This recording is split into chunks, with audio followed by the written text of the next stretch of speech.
大家好啊，我係阿 Fred 啊，今日想同大家分享一本書，就叫做《被討厭的勇氣》。點解想分享呢本書呢？因為最近喺教一個課程裏面，有位學生就問我，話唔知點樣拒絕別人，覺得拒絕別人好困難。咁聽到呢個問題嘅時候，我就諗起呢本書啦，《被討厭勇氣》呢本書呢，係由兩位作者，日本作者啦，岸見一郎同埋古賀史健兩位作者寫嘅。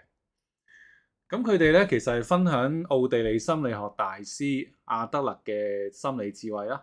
阿德勒係同弗洛伊德、榮格並稱為心理學三大巨頭嘅。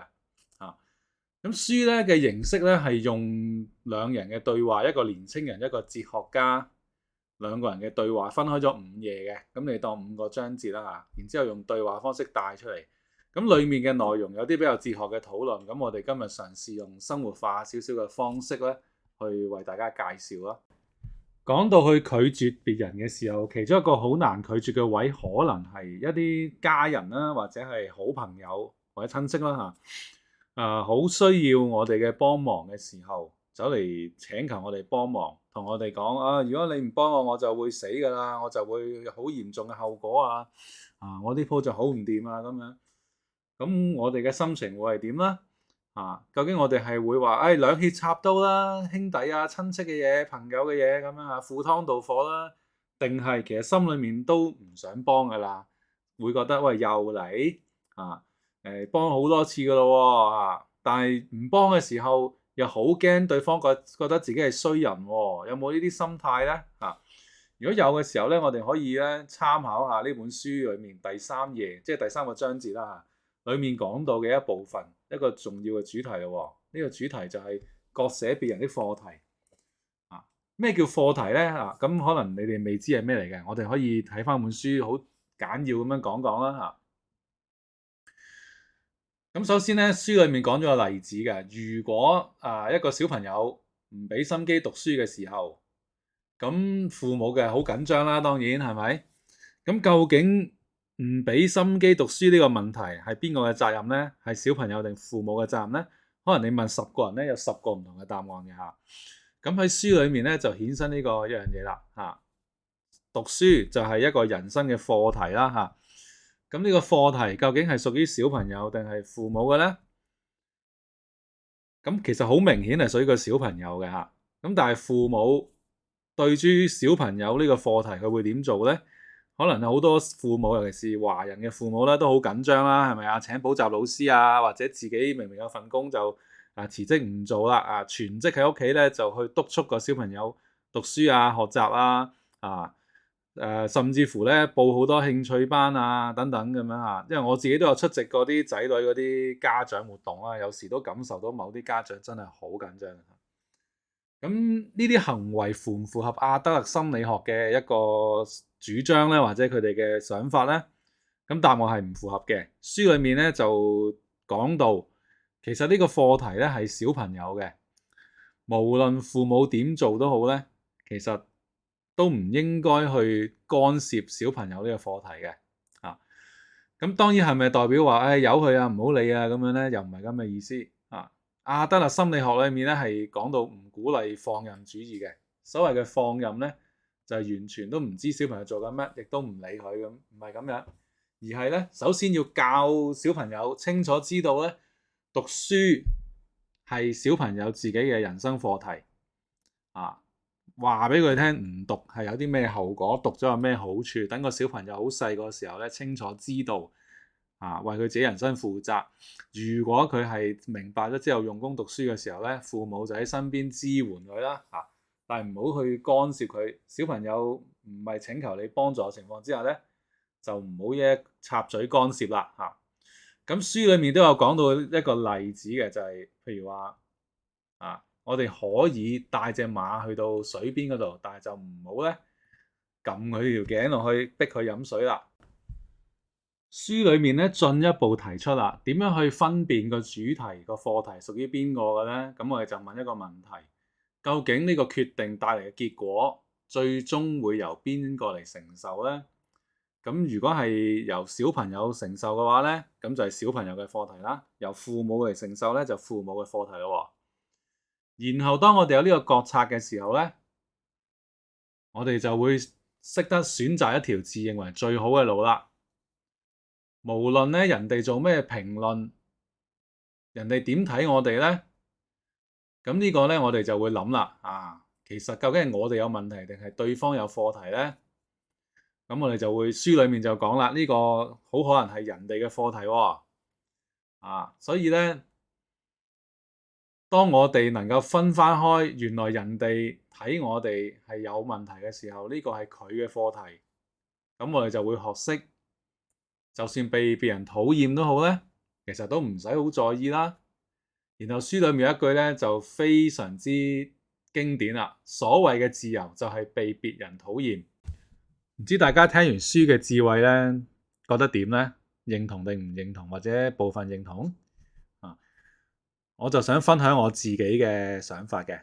對於我嚟講咧，課題嘅割捨分離咧係好重要嘅身心靈修行嘅項目。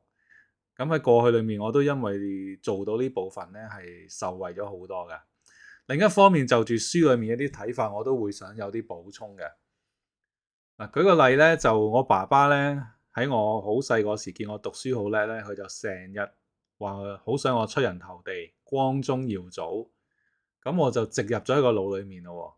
同埋咧，佢經常灌輸俾我咧，就係話：哇，你睇下嗰啲有錢人啦，嗰啲做生意嗰啲人幾叻、幾犀利、幾威咁樣嚇。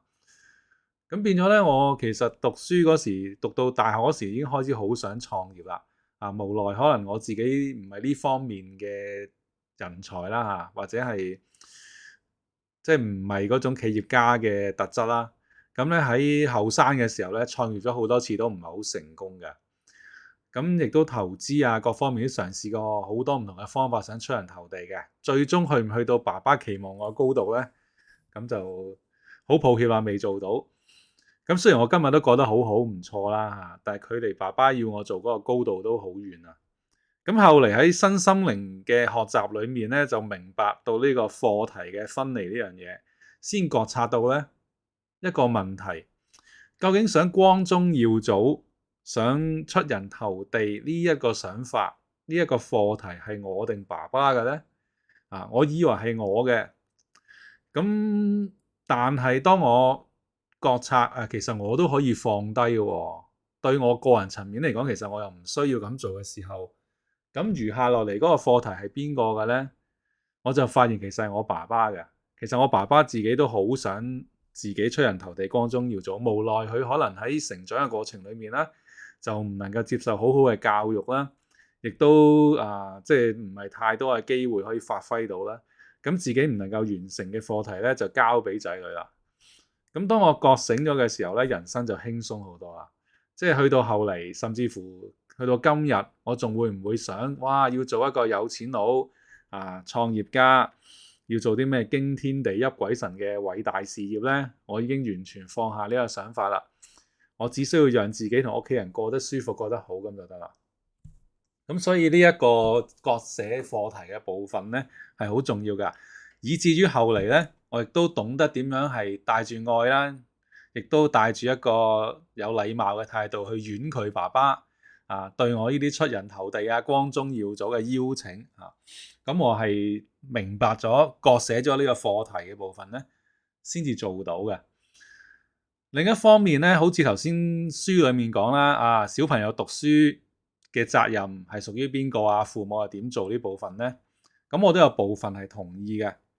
我都有兩個小朋友啦，大仔咧喺小學嗰時讀書其實係非常之差嘅嚇。咁試過係即係某一個年級咧考到頭幾名，由尾數上嚟頭幾名咁啦，即係接近包尾咁滯嘅嚇。咁作為父母緊唔緊張咧？梗係緊張啦。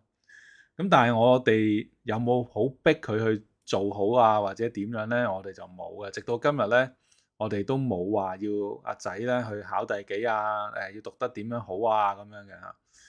反而咧，我哋真係好似書裡面咁講咧，去鼓勵阿仔咧去發掘佢嘅興趣，然之後慢慢將佢嘅夢想興趣掛鈎落書本度咁發覺咧。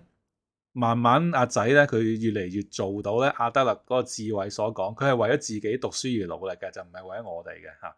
咁乃至於後嚟咧，去到再高年班啲嘅時候咧，成績就好好啦。都小學嘅時候咧，去到後嚟都考頭幾名嘅可以。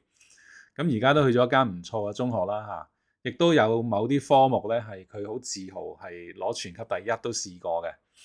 咁呢部分係非常之好嘅，所以我會覺得即係如果能夠成功做到嘅話呢，其實小朋友又會更加為自己人生努力啦，父母都會輕鬆啲嘅。同時間係咪可以做到阿德勒講嘅話？哇，好灑脱！呢個課題係小朋友嘅嚇，小朋友唔尋求協助嘅時候，父母就唔干預呢。我自己覺得唔係嘅。我作為父母呢，我覺得咧唔能夠咁撇脱乾脆嘅。一方面咧，我好理解作為心理學家或者哲學家咧，好多時諗一啲智慧啊或者理論嘅時候咧，係會比較理想化嘅啊，所以佢哋可以將嗰個境界或者頭先講嗰個原則理論咧，係好理想化咁處理咗。另一方面，我作為爸爸嘅時候，阿仔考到哇包尾喎，我會唔會心急或者焦急或者有壓力咧？梗係有啦嚇。咁我會點睇呢件事呢？就係用翻頭先講嗰樣嘢啦，即係書裡面講嗰樣嘢。如果我去干預或者唔干預嘅時候，我會唔會承受或者承擔呢個結果呢？我答案係會嘅喎。點解呢？因為如果我喺最關鍵嘅時候唔干預嘅話呢，等佢大個咗一事無成，變咗一個蛀米大蟲，甚至乎係即係揾唔到食嘅，自給自足都有困難嘅人嘅時候，我會唔會怪自己呢？我答案係會嘅嚇。咁所以呢，我都會喺必要嘅時候出手嘅。但係當然啦，出手過多會唔會有後果呢？又會啦嚇。即係令到小朋友同父母嘅關係破裂啊！呢啲我都見過好多。所以個微妙位就係我承受嘅嗰個內疚自責越少嘅時候，我會想干預嘅程度又會越少啦。咁另外就係我會覺得係睇返當下嘅選擇啦嚇。如果嗰一下我覺得我選擇去稍為用啲力推一推，甚至乎逼一逼阿仔，佢係會有改善有進步呢，我係願意咁做嘅。但係唔可以持久嘅，因為我知道一持久呢個關係破壞到冰點嘅時候呢，其實就冇得救㗎啦嚇。所以個關鍵就係呢，我選擇去點樣拿捏啊，平時就建立一個好嘅關係，然後喺適當嘅時候真係要好似碌信用卡咁啦，平時儲定錢要碌卡嗰時扣數呢，喺個關係值嗰度有數扣。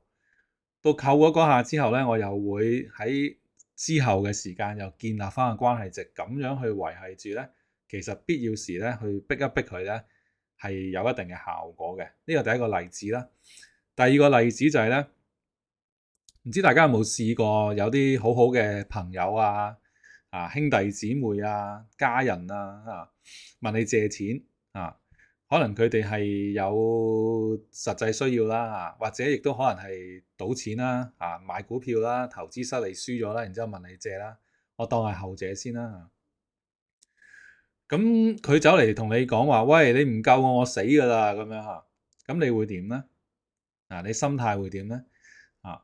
我唔知大家以往係點做啦。如果根據阿德勒呢本書，即係《被討厭的勇氣》呢本書裏面講阿德勒嘅智慧嘅話呢，可能咧就會好理性咁樣就會話呢個課題欠人錢，譬如賭錢或者投資失利，呢個課題屬於你嘅，唔關我事，所以我唔幫你咁樣。最理想理論化係咁做嘅，根據呢本書。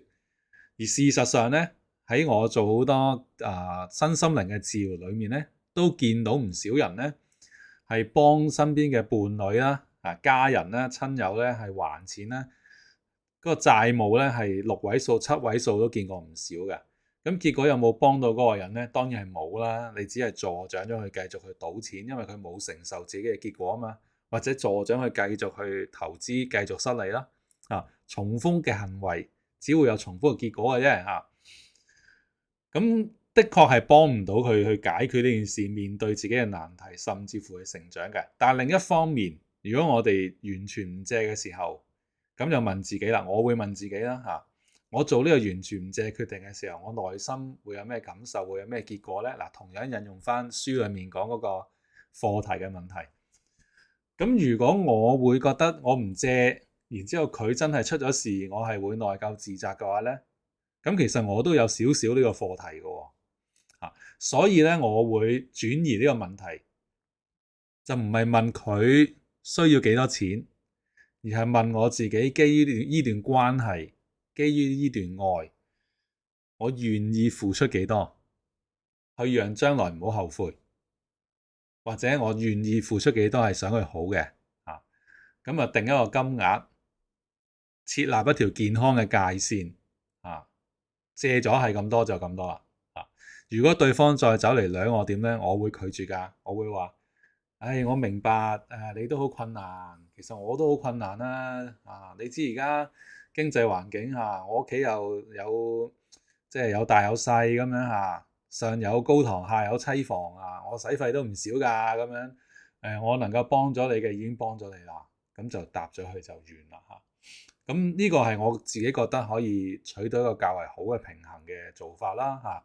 咁所以好多時呢個答案呢，往往唔係話你幫或者唔幫，借或者唔借，未必係咁嘅，而係我會稍為總結一下，就係第一我會覺得書裡面提及課題嘅分離割捨咧係好值得去學習嘅。首先我哋帶住更高嘅覺察去分翻開，究竟呢件事裡面幾多 percent 或者咧係幾大部分係屬於對方嘅課題、對方嘅責任呢？有幾多部分係我嘅課題、我嘅責任呢？然後第二就係就住我自己嘅課題責任，我當下有啲咩更好嘅選擇或者最好嘅選擇，我去做咗佢，確保將來唔會有後悔嘅感覺，咁就足夠啦嚇。咁唔知大家有咩想法呢？歡迎大家咧留言咧去分享嘅喎。你哋嘅支持絕對係我嘅動力。希望你哋可以 CLSS comment like share subscribe，將更多嘅智慧分享俾更多嘅人啦。